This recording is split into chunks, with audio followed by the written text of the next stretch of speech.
राम सातपुतेंपाठोपाठ काँग्रेस उमेदवार प्रणिती शिंदेंनी आज मॉर्निंग वॉकसाठी निघालेल्या लोकांशी संवाद साधला। सोलापुरातील समस्या आणि विकासाच्या बाबतीत प्रणिती शिंदे यांनी लोकांशी गप्पा मारल्या। यावेळी प्रणितींनी भाजपवर निशाणा साधला। तसंच राम सातपुतेंनी दिलेल्या ओपन चॅलेंजवर देखील त्यांनी काय भाष्य केलं पाहूया।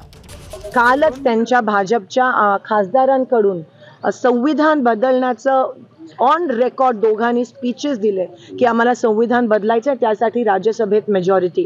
म्हणजे हे जर आपल्या देशात होत असेल आणि तरी जर कोण भाजपला मतदान करत असेल तर ते शॉकिंग शोकांतिक आहे। म्हणून कृपया असं होऊ देऊ नका। बाबासाहेबांनी दिलेलं संविधान बदलायचं जर कट कारस्थान जर कोण करत असेल तर आपण लोकशाही राहणार नाही यापुढे।